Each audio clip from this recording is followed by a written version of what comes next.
Hello, hello. Welcome once again to another edition of the Raven Real Sprite Raven. I'm your host, Stuart Sprite Raven, 33-year veteran, professional comic writer, illustrator, editor, talent scout, and publisher of comic science fiction, fantasy, or role-playing games. And tonight it is Comics Review Night with my two co-hosts. And before I put them on, I'm wearing the Matt Wagner Dracula t-shirt from the Dracula crowdfunding campaign. Nice. And I have two of them. There's this one, and then there's a Kelly Jones with the Brides. I'll wear that next week. But without further ado, my co-hosts, Jen Norris and Reed. Hello. Hello. And it's been kind of a crazy week. John had to save his house. Tell us about it.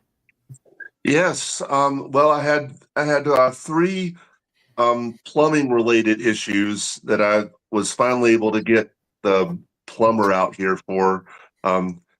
Plumber came highly recommended by one of my church members who works in real estate, so she uses this guy a lot to do work on houses. But I got my 22-year-old water heater replaced. Wasn't anything wrong with it, and I wasn't going to wait till there was something wrong with it. So I got that replaced, and it's in my attic too, which is not the greatest place. But so I got that replaced. I got my shower faucet fixed in my main bathroom, and then I got the shutoff valve on my guest toilet replaced. So now there's dead silence instead of pipes rattling all the time. Was he able to fix the plumber's crack? Oh yes. Okay. He was very efficient.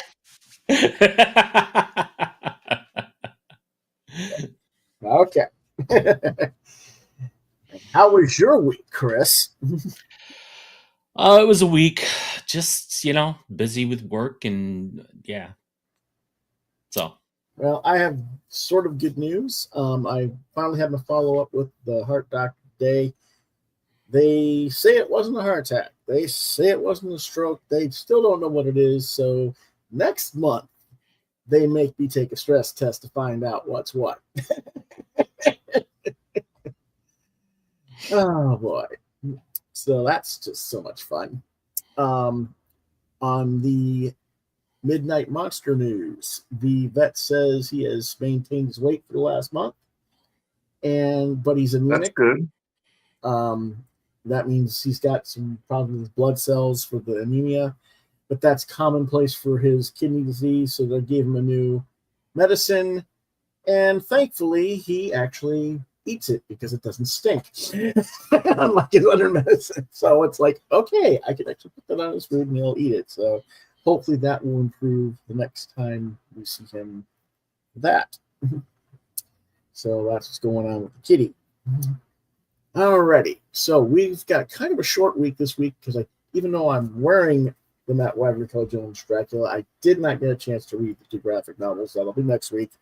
And there's a whole bunch of other stuff I didn't get to read this week because I was off playing games with doctor's appointments all day. So Fun. Oh, yeah. And so we got a shorter week than usual, but let's get started with DC Elseworlds Batman, Gotham by Gaslight, A League for Justice number 4, $4.99 from DC Comics. Writer Andy Deagle and Rob Williams, artist Leandro Fernandez, colors by Matt Hollingsworth, lettering by Simon Boland. Cover artists are Fernandez and Hollingsworth for the main cover you see here. We also have covers by Kyle Holtz and Mike Perkins. Editors are Ben Mieres and Ash Padilla.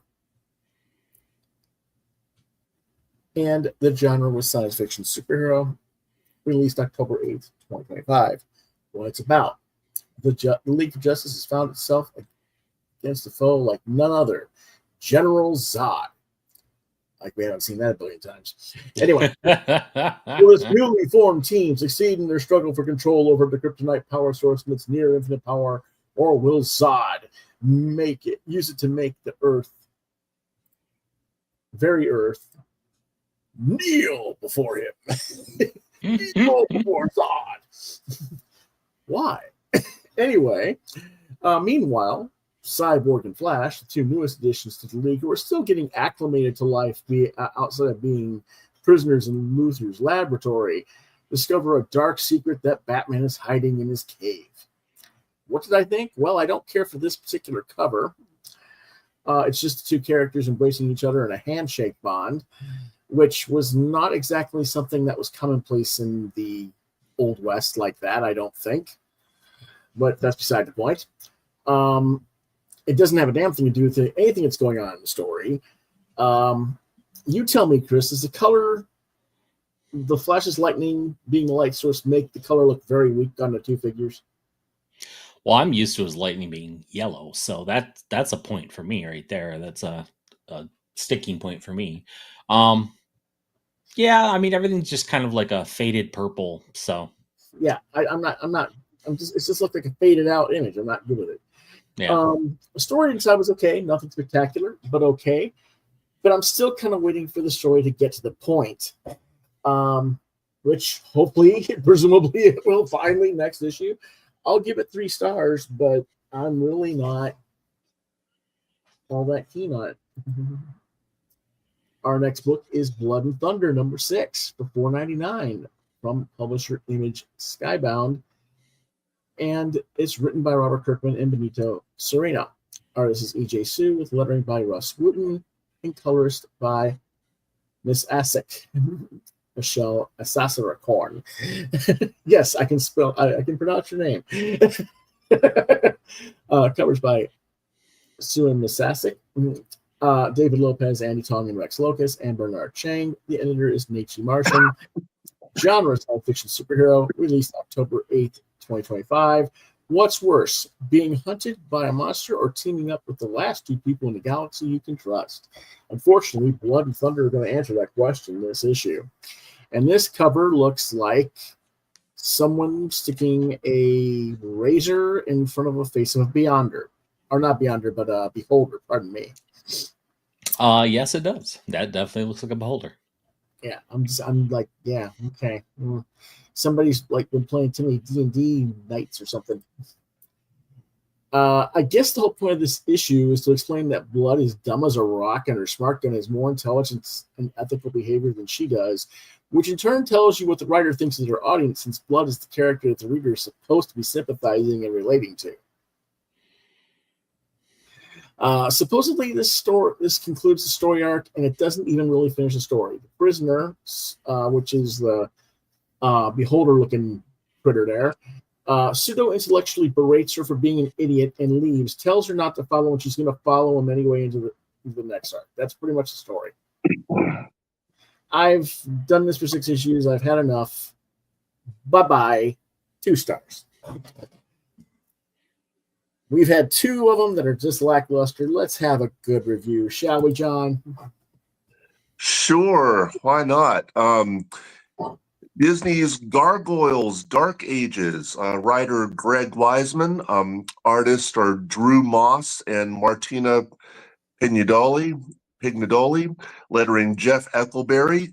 Cover artist is Clayton Crane, with variants by various artists. Editor Nate Cosby. Genre fantasy action adventure. Release date July 12th through March 6th, 2024. Rating teen. What it's about. Gargoyles creator Greg Wiseman and artist Drew Moss returned to the long-lost era when humans and gargoyles lived in harmony. But in a world ruled by superstition and the sword, monsters come in all shapes and sizes. Forces of evil from both outside and within are threatening to destroy this precarious peace, with consequences that will reverberate down through the centuries and into the present day. Or at least the 1990s. So what I thought, the Gargoyles TV show, which I still think is one of the best things that Disney has ever done. But anyway, the Gargoyles TV show storyline began in the year 994 at which point the relationship between humans and gargoyles had reached a breaking point. Goliath and his clan were cursed and woke up in 1994, 1,000 years later, in New York City. So with this miniseries, Wiseman and Moss take us back to the year 971 to witness the origin of the Human Gargoyle Alliance. Now, being a Gargoyles fan, it's nice to have this expansion of their backstory. In an interview included in issue 1, Wiseman admits to having several stories that he's wanted to tell for decades, so it's nice that he got to tell this one. I find Moss's artwork here quite engaging. It's interesting to see younger versions of Goliath, Demona, and the other gargoyles while being introduced to new characters, human and gargoyle alike, including an acting troupe whom we see telling parts of a tale of some of the human characters featured in the series. And Wiseman provides their entire tale in prose format as a 6-part backup story, which is very cool. It's nice to have this backstory and to see how things began for the gargoyles.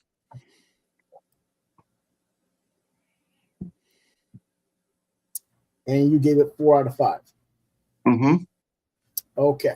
Now, I didn't read the series, but I got a sense of pride it didn't get an even higher score from you, John, because it just seemed like a tailor-fit story for you based on what the buzz was at the time of release and the whole theater thing going on as the back thing with the story. It's like that's just tailor-made for John. So I was a little bit surprised it only got a 4, but okay.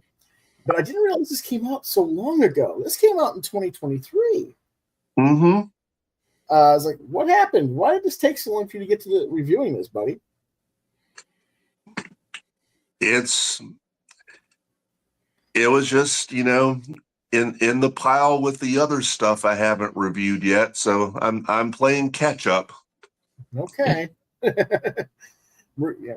Well, we got lots to catch up on, don't we all? Yes, we do. I'm a mustard guy myself, so I don't literally like playing catch up. Har har. But stop with the puns. I'm going to put some great poop on you.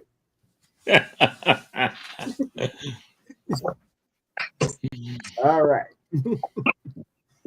What else we got here? The covers were nice by Clayton Crane.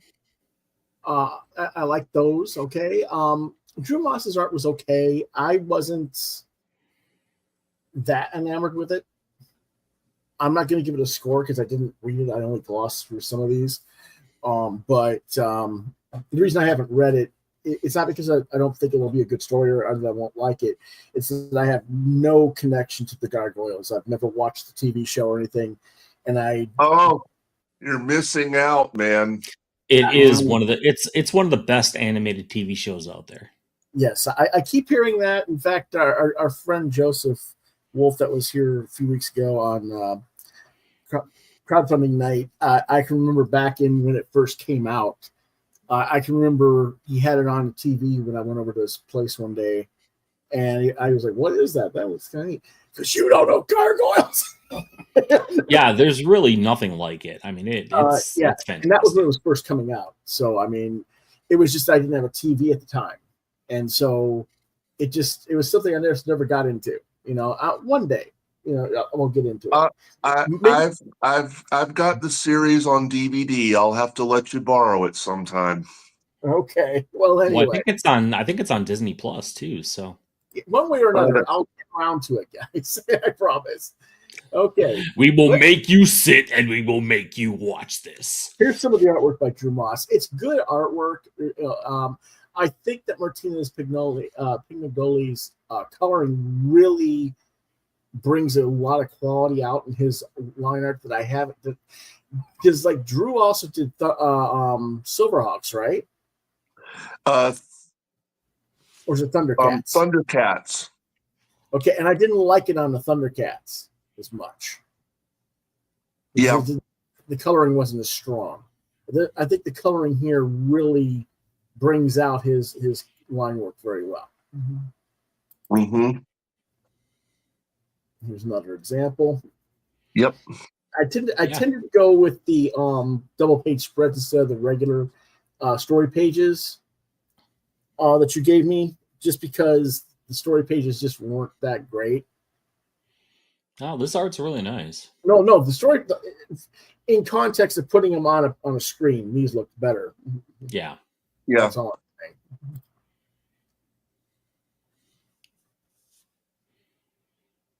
So these were, cool stories, and the little baby gargoyles with the human child and stuff. And is this like, who is this? Like the female gargoyle here?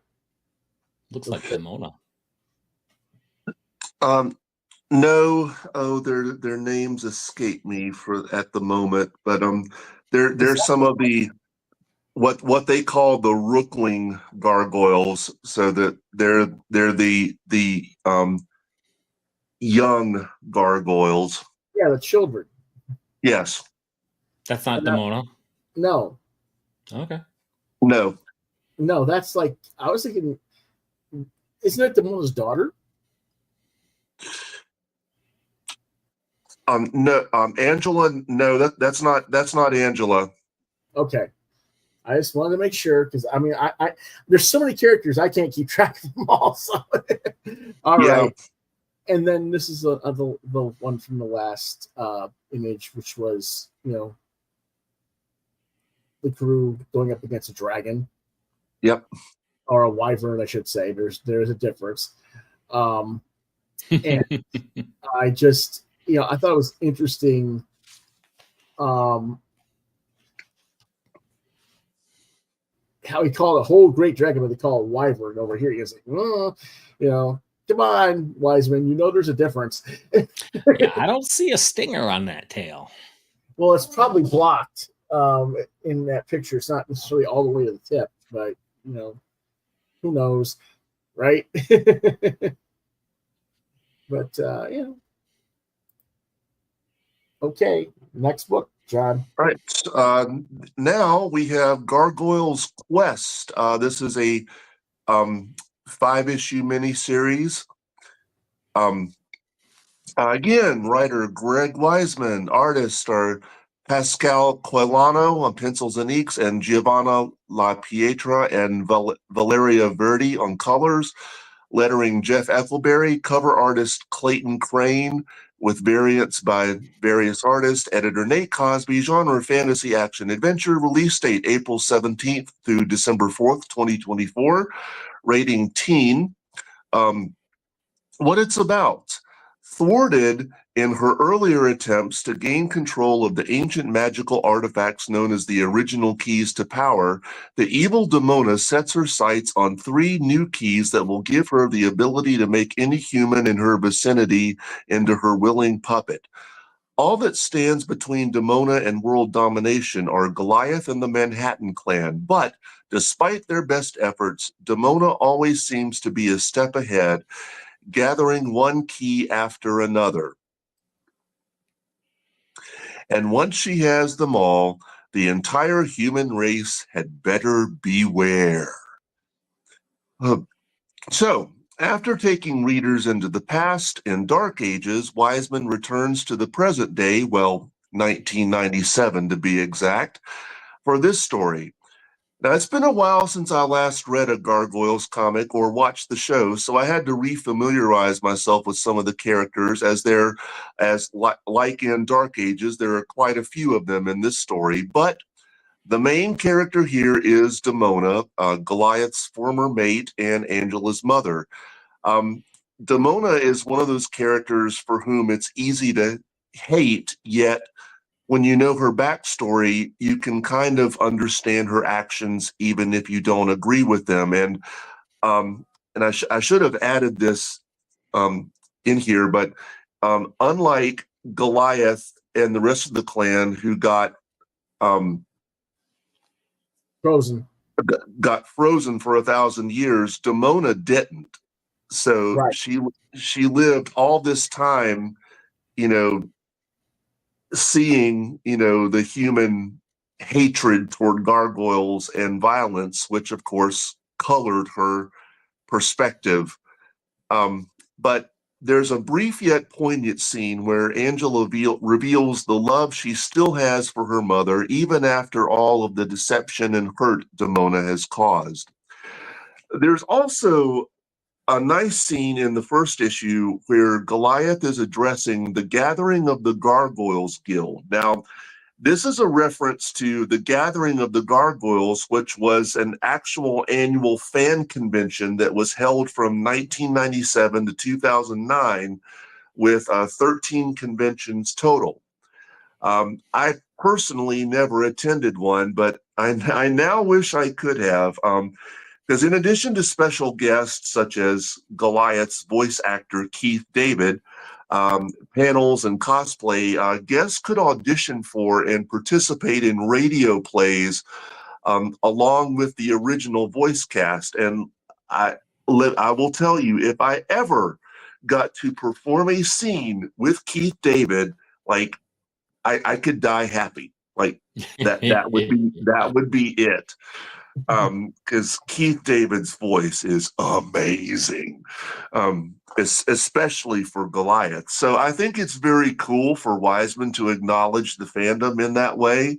I like Pascal Coelho's art as well. I think he draws some great facial expressions and captures a lot of the emotional angst of the story. And I hope these pictures turned out well. I had to take these with my cell phone because my laptop finally pretty much died. So I hope these are of sufficient quality. Actually, I had to pull them off other sources, but at least you gave them to me so I knew what I was looking for. Okay. But anyway, for the covers, I don't know if I actually used the other ones in this case because of that, but that's not your fault. Anyway, I have to say that if I could recreate the fight scene between with Keith David, between Roddy Piper and Keith David, and They Live, yeah, I'd be able to die happy. I just want to roll around and beat the crap out of each other. Yeah. Okay, and just remember to bring your bubble gum. Right. Yes. Anyway, letter 4 out of 5 stars from John.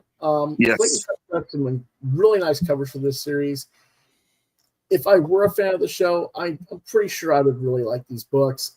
Like I said, I just never happened to get into the show because I just didn't have a television at the time. I was too busy being a college student and too busy writing and drawing my own comics. But maybe someday, sooner rather than later. I know you guys want me to do that, but we'll see how long it takes. All right. The Last Day of H.P. Lovecraft #1 for $4.99 from Boom Studios. Is our next book. Writer is Romuald Wolivo with English translation by Mercedes Guillaume. Artist is Jacob Rebelka. And tell me, John, does that not look a little bit like Ted Davies' art? Yeah, it does kind of. Mm-hmm. Okay, this wasn't just me. Lettering Ed Dukeshire, designer Mitty Paul, editor John Mosion. Genre is kind of a historical fiction type piece, and this was released on October 1st, 2025. We were trying for Chris to review it, but unfortunately, for some reason, nobody has loaded this up as a digital comic anywhere that we can find. So actually, I did find it, but I think it costs like $7.99 to download it. And I was like, anyway, what it's about. Adapting the hit French graphic novel, author Romuald Wolivo and artist Jacob Rebelka come together to give us the dreamlike story of the very last day of H.P. Lovecraft. See the final journey of a complex and tortured man facing his choices, his writings, and his mistakes at the very last moment of his life. Chris? I'm a Lovecraft fan, at least his writing. The man was kind of a dick, but I do enjoy his writing, so I do look forward to reading this someday. So I will definitely buy this digital so I can read it. Other than Google eBooks, though. Yes. But anyway, the book is very beautiful. Rebecca feels like a more polished and refined version of what we saw in Ted Davies' Room 101 and the other works that we've seen of Ted Davies. I almost like, I want to see what Ted thinks if he gets this comic and hear what he thinks of it, because I think if this is like something he could like evolve his game, not necessarily to like copy him, but just they're in the same wheelhouse. And I think he would find some stuff there that he could like learn and add into his own thing, you know. I think most Lovecraft fans are really going to dig this book, but I do have to wonder if non-fans are going to like it at all, because Lovecraft himself was such a controversial and polarizing person and writer. I do give it 4 out of 5 stars. Let's take a quick look at the book. I've got it right here. I can tease Chris. Look at this, all this beautiful red. Oh yeah, I like that. Sorry that it's getting a little blurry there. And it's like this.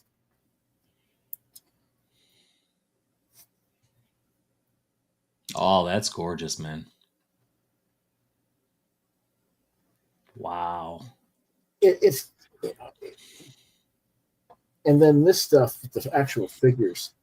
John, tell me this doesn't look like something that Ted can do. Yeah, it does. I mean, this is so Ted. I was like, wow. And there's also kind of a I'm trying to think of his name.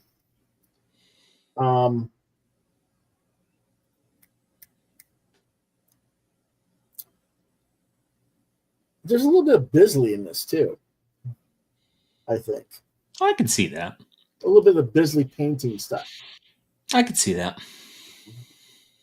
Or Dave McKean. So I was just like, yeah, this is just a really well crafted book. I'm really cool with this.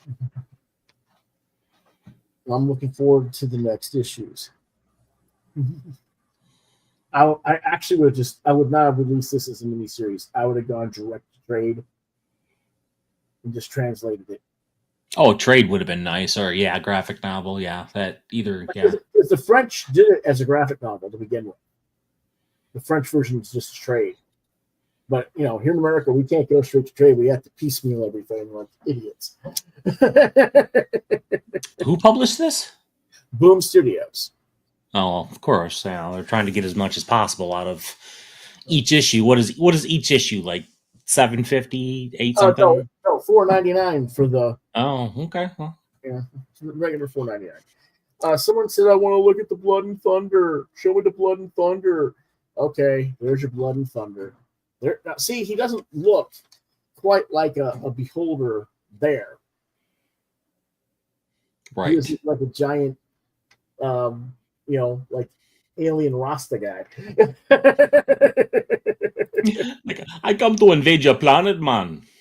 Well, but the thing is, if you listen to the guy's language and diction, he sounds like a person who has that kind of Rastafarian. Yeah, that it's kind of like a Jamaican Rasta or a Bohemian English, but English, not American English, right. Kind of feel to him. And it's like, you could, if you read it a certain way, you could get that out of it. So I'm like, yeah, I'm just, and she's just sitting here going, shoot this bastard with everything you got, gun. I'm out of ammo. Fine, load everything else that's in the room. I'm just stuffing you with full of things. You shoot everything at it. And she just keeps firing and firing. I'm like, and nothing affects him. He's like, are you done yet? Can I leave now? It's like, it's so silly.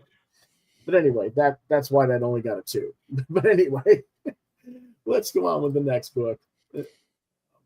And that is one of Chris's books that we've been waiting for weeks to hear about. All right, this is the Pale Knight, number 4 and 5. They were both out, so I reviewed them both. Publisher Mad Cave Studios, writer Peter Milligan, artist Val Rodriguez, colors Chris Peter, lettering Dave Sharp, cover artist Nick Marinkovich,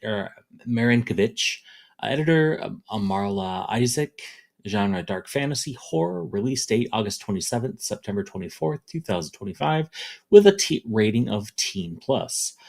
This is about the Plague Maiden is doomed to do death's work, yet unable to die herself. But can Sir Hugh de Grey, another unwilling worker for death, be the instrument of her release? Meanwhile, Aaron of Elby seeks death in the poison of a bubo. There is much poison in the air. The Pale Knight has a bubo. The Lady Strange's guests poison themselves with alcohol rather than think of death. Plague sweeps through the household of Sir Maurice de Beauchamp, and Aaron of Albi discovers what might be the deadliest poison of all, human treachery. So first off, let me come right out and say, fuck Crispin. That's the Pale Knight Squire.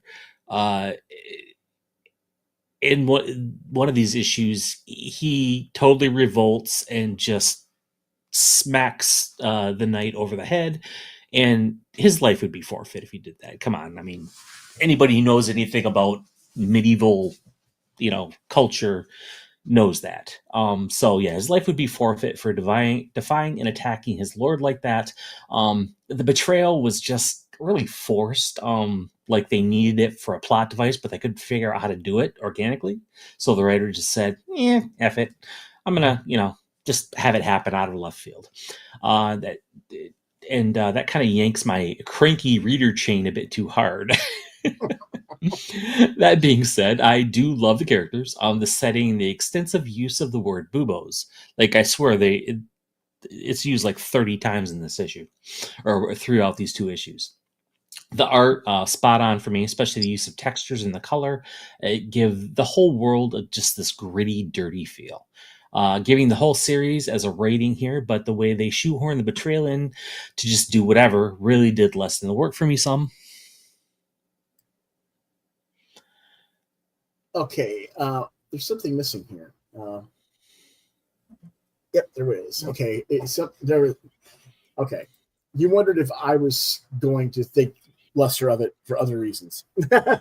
Oh, okay. Yeah, and yeah, I was not happy with this.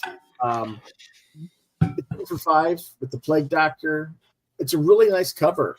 Unfortunately, the historical period of the Plague Doctor mask didn't exist until 1619, over 300 years after the period the story takes place in, so it has no business being on a cover. Bad editor. Bad. Smack him in the newspaper. At least it didn't appear in the comic. I'll give him that. The story was okay. There's only one more issue to this thing. I guess we may as well read it. But overall, I just don't feel like this is Milligan's best work. I agree with you. The whole thing about Crispin betraying his lord, and there's reasons for it. I mean, it's not like it comes out of left field. There are setups from the earlier issues that explain it, and it's probably been so long that Chris doesn't remember them. But it's still, maybe it would feel better if you read the whole thing as a trade again instead of this. Probably. But at the same time, like you say, F Crispin. It's like, what are you trying to do here? Yeah, I mean, you're remembering certain aspects, I think, not just of these two issues, but the whole series. You're giving it a 4, and that jives with what you had given for the previous issues. But I haven't been a fan of this book as much as you. I'm still going to give it a 3. It's okay. It's not like horrifically bad or anything. It's just Milligan's playing kind of like a soft level writing for him. He can do a lot better writing than this. I guess I'm just more easily impressed. Yeah. Well, no, I wouldn't say that. Anyway, go ahead. Next one for you. All right. TEXARCANUM number 3 of 4. Publisher Dark Horse. Writer Christopher Monfetti. Artist Miguel Martos. Colors Patricio Del Pesce. Lettering Michael Heisler. Editor Rose Weiss. Weitz. Genre occult supernatural crime mystery. Released October 1st, 2025. What it's about: to negotiate a truce between two warring families and end the deadly plagues terrorizing the heartland, Avery Bell must infiltrate a lavish Louisiana riverboat riverboat wedding, only to score off against an ancient Eastern magic. It's Jaws on the Mississippi with a deadly Chinese water dragon and just a dash of swampland voodoo. Yeah, I do like the cover with the dragon underneath. Yeah, it covers. Yeah, but unfortunately, if it was that darn big, it would be like lifting the boat out of the water. I think you would think. Yeah. Because it's like this is only a river, not a freaking ocean, guys. But okay, go ahead. All right, and the dragon in this issue really is the victim, because he had a good job in the city, working for the man every night and day. Mm-hmm. So never. Yeah.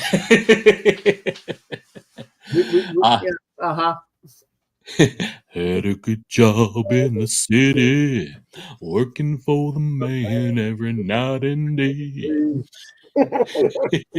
Yeah, I caught the reference, Chris.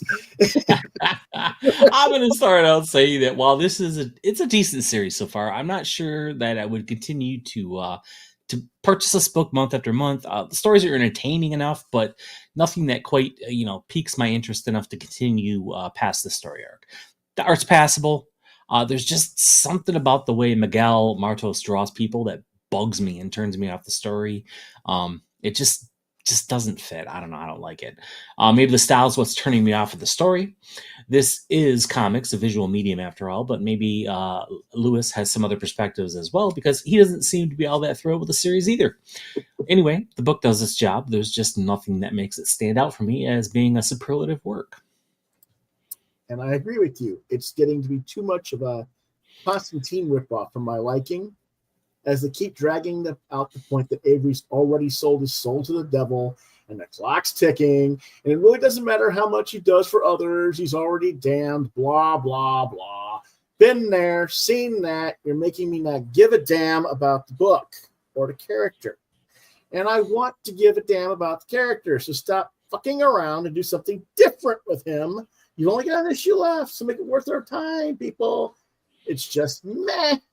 And this series had the potential to be so much more, not just because they just made Avery kind of like, Southern Hick Constantine. So right. But he came out of the Civil War. He's been alive since the Civil War. And there's so much history of what has happened in this country since then, that his persona, like Damona, having lived all those years, there's so many things he's seen, so many things he's experienced. This guy should be a lot more worldly, a lot more grounded than he seems to be.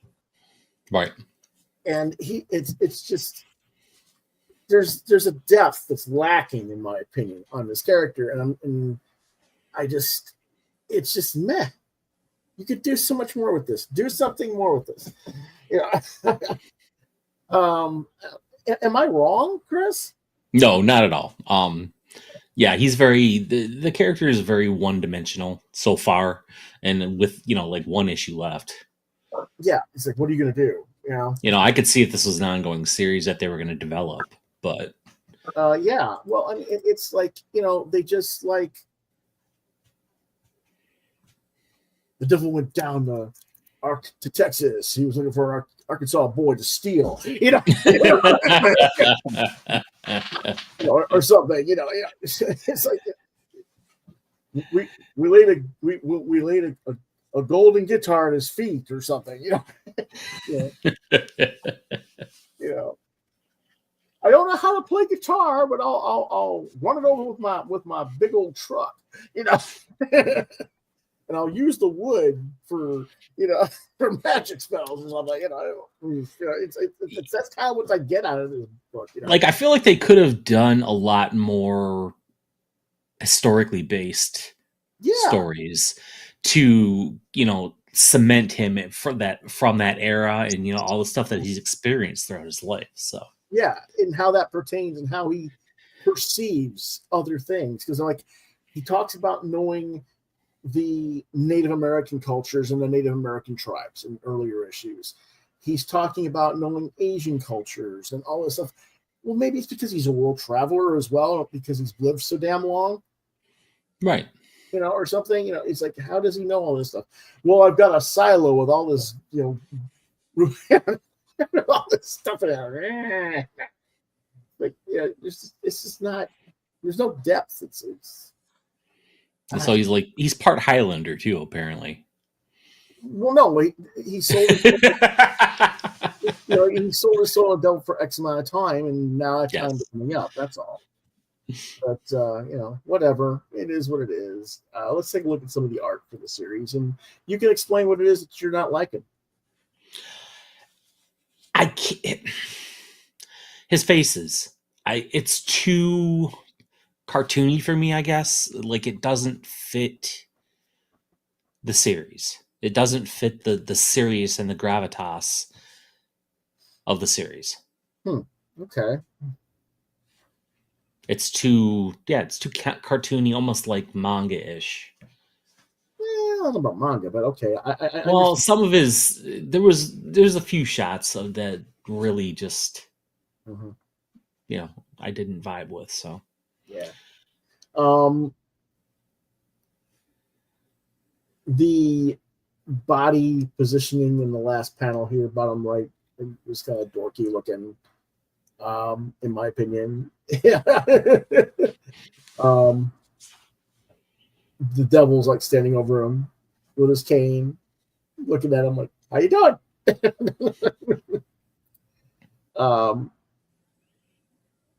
Like, I don't know, just that face that just doesn't. I don't know. I don't like the way he draws faces. Sorry. Yeah. Everything else looks great. It's just I don't like the way he draws faces and people. Well, it could be. I mean, and of course, here I am in my silo with all my arcane books and stuff, and I've got the Union jacket that I wore way back when, still with the blood and bullet holes in it, on display to remind me I'm an idiot.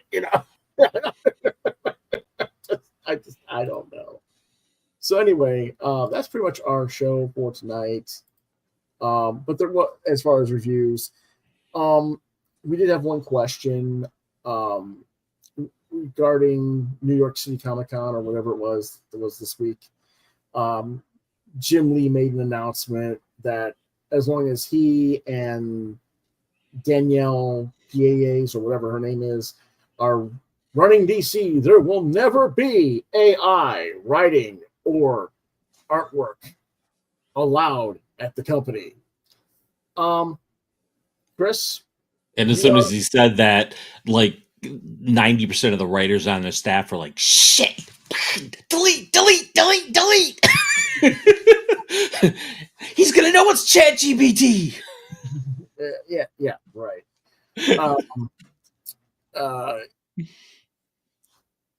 No, it's how many times already in the past 2 years have people pointed out in covers or artwork has been clearly AI at DC books? Quite a bit. Yeah. But, I mean, yes, okay. When it's discovered, you can wave the law of the land down and not hire that person anymore. But, first off, you got to be able to spot it and know what it is before you can say we're never going to have it again. Right. And I don't even... for the guy who sits there and basically hires all the people who kiss his ass and emulate his look to begin with, how is he the one that's going to make that comment? It just sounds so disingenuous. And, again, for people who don't know, Chris is like having to study and examine the ethical practices and uses of AI for his employer. And, I'll let you speak on this a little bit. So I've said this before. You say the word AI in reference to art, any sort of art form, and people, automatically pull out the pitchforks and they're like, kill the monster. Oh my God, it's horrible. And yes,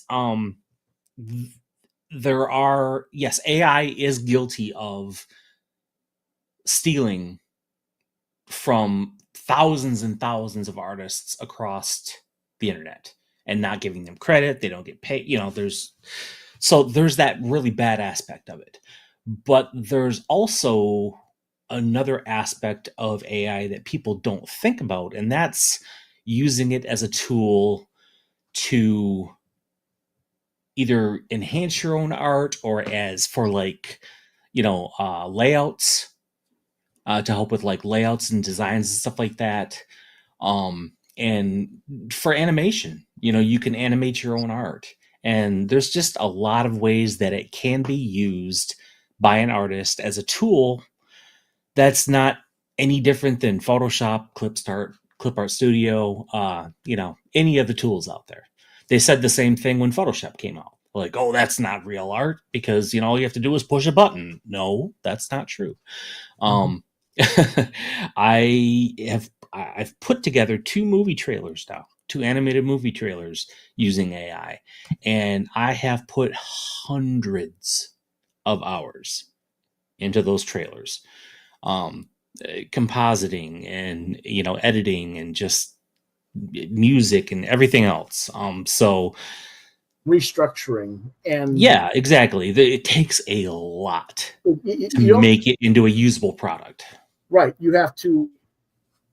It can only go so far. You have to take it to the next level yourself.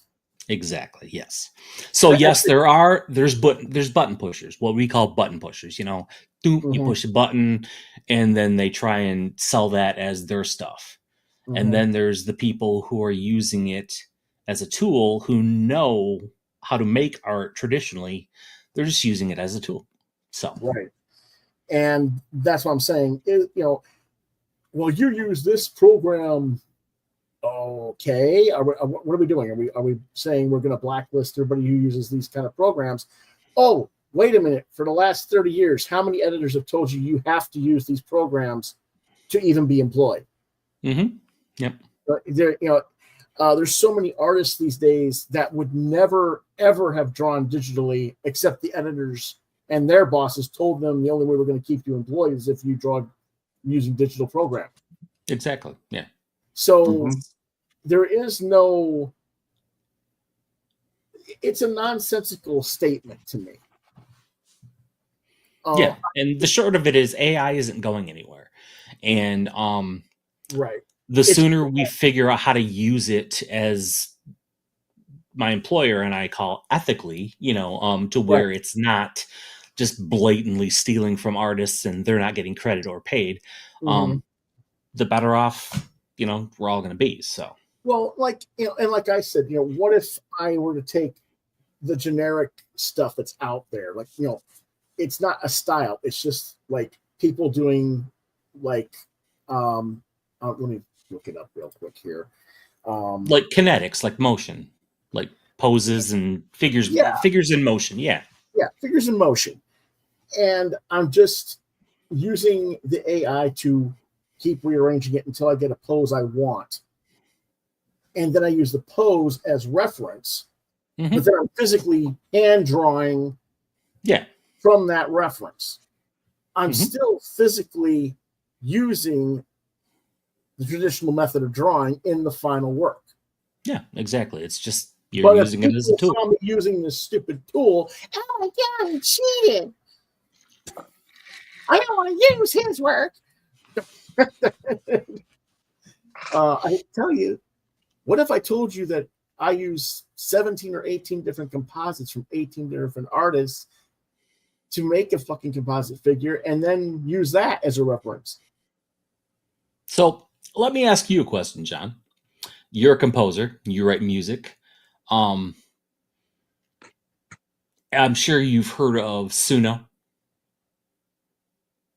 Have you heard of the Suno? Actually, no, I haven't. Well, it is an AI music creating program, and it's incredible. Like, it does amazing stuff.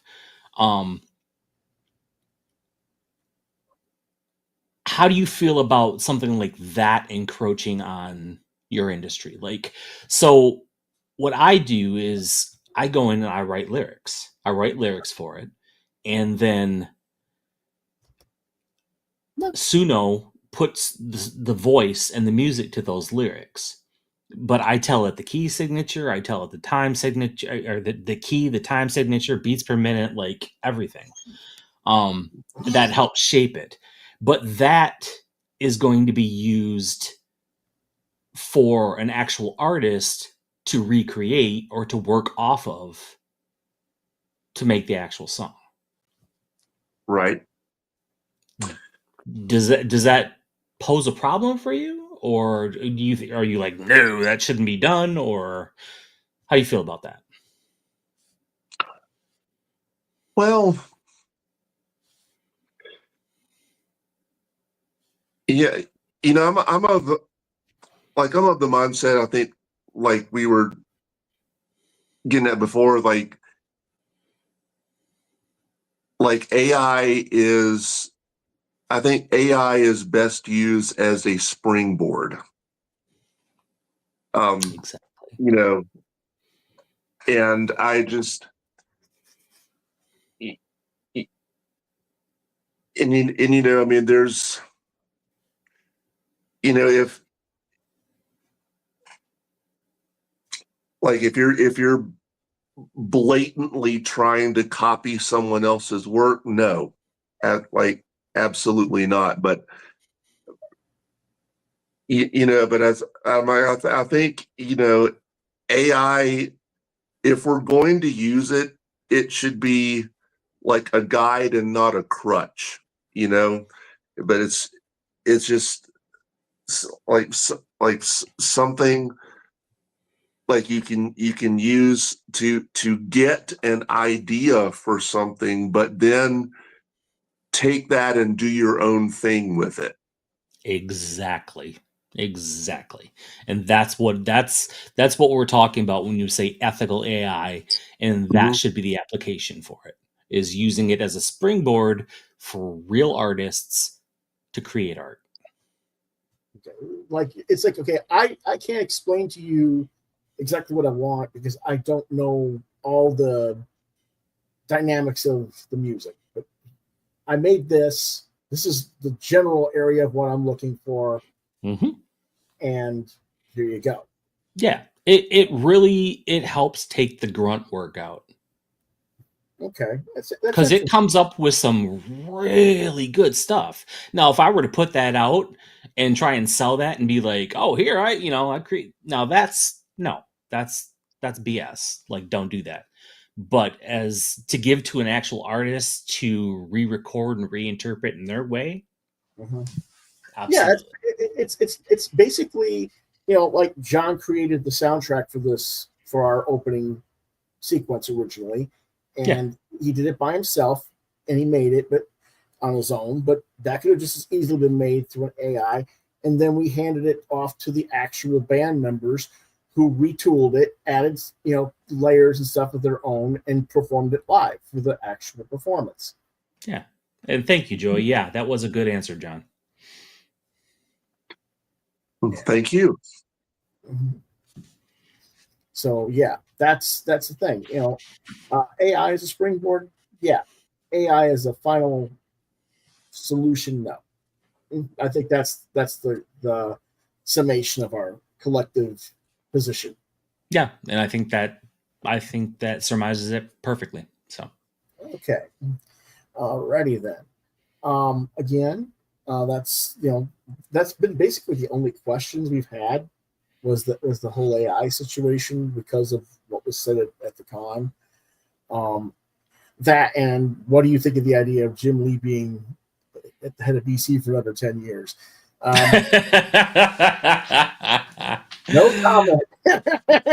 Right? Right. But actually, we will comment, but not tonight. I've, to be honest, having been at the hospital doing my doctor's appointments all day, I'm tired, folks. Yeah. I need to take a short respite tonight. But anyway, yeah, it's been an interesting week. For some reason, some of our images didn't get in. I see why. Okay, just a minute. I have to rename some things before I can. I knew there was a reason why. I was like, why is this thing going to our credit stuff way too early? We haven't even talked about what's next week's stuff yet. What are you talking about? It's time to give the time for it. All right. There we go. Alrighty. That's better. So what are we going to talk about next week? Well, we're going to cover the Dracula 2 books from Wagner and Kelly Jones. Volume 1 is The Count, I believe. Book 1 is The Impaler, and Book 2 is The Brides. John is going to continue his Gargoyles exploration with the Demona miniseries. We're going to cover the graphic novel for the series Barstow, which looks like a pretty gory-looking cover, doesn't it? It does. Yes, it does. We got the 3rd issue of the New Heavy Metal magazine, the 4th issue of Eerie magazine by John Hoffman. We've got the 2026 annual for Shudder magazine, the Shudder Spectacular. And I don't know, there's been some other books that we've been like trying to get back out of our vaults, so we'll try and get some stuff there for next week with more comics reviews. And then what are we doing tomorrow, Chris? Oh, yes, tomorrow. Oh, boy, I'm excited. Werewolf Castle. So, yeah, I'm excited about this one. Yes. Sweet. Yes, you are. It's horror, but you wanted to watch something modern, not classic, like John and me. So I grumbled, and I drank. My feathers all ruffled until I found this movie, and I dragged it out from the vault as I shuffled with my feet, dragging this with my beak. And what did you say? I said, I am down with anything werewolf, so. And what did you say, John? Oh, yes, that's fervently and fangfully obvious. And for the record, I liked Wolf Cop. I know that, but I still said this had to be better than Wolf Cop. Because I was like, I knew he would say Wolf Cop if I didn't pull this out. I knew you were going to say Wolf Cop. Well, either that or Bubba the Redneck Werewolf. Oh, Lord. If you had said that, I might have said yes to that. Oh, Bubba's great, man. No, there's a reason for that. Have you ever seen the comic? Yes. Okay. One of my former employers worked on that book. So okay. There's a connection there. So I'm going to talk about the book as well. So okay. Well, yeah, I'm friends with the creator of Bubba's, so. Oh, okay. Then maybe he'll remember meeting me and stuff. But who knows? Anyway, will this live up to be better than Wolf Cop? I don't know. We'll have to wait and see. You'll have to find out tomorrow as we review Werewolf Castle on Friday Night Movie Talk tomorrow at 8 p.m. This better be good, Chris. Hey, you picked it. I didn't pick it.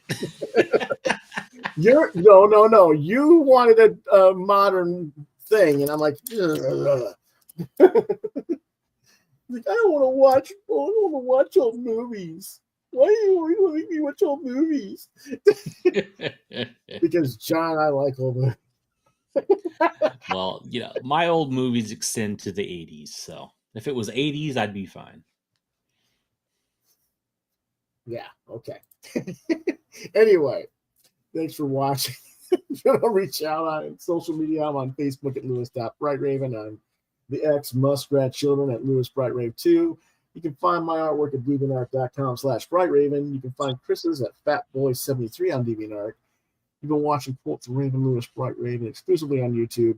To email me, Quoth the Raven, LBR72@gmail.com. If I don't get back to you, try Lewis Bright Raven at yahoo.com. And then if you want to reach Chris, who has a show coming this weekend, I believe, for his channel at Glass House Graphics, Glass House Rolling Stones, who is your guest this weekend? Well, it's either going to be David Campetti, and we're going to talk about his 40-some-odd years in the industry and how things have changed since he first started. And we're also going to talk about Jim Lee's statement. Or he might have someone else. So I'm not sure. It's either going to be him or him and another guest. Okay, we're not really sure yet who's... Yes, but that will be Saturday at 1 p.m. Eastern Standard Time on YouTube, Glasshouse Throwing Stones channel. And we'll let you know probably tomorrow whether or not that guest may or may not be if there is a second. Yes, David's supposed to get back to me tonight, so we'll know what's going on. And if for some reason that guest cancels out and David wants me to hang out, I can come in on Saturday too. Just let him know. Okay. Cool, I will. And if you want to see John's art, get your butt down to South Carolina because he does local theater. That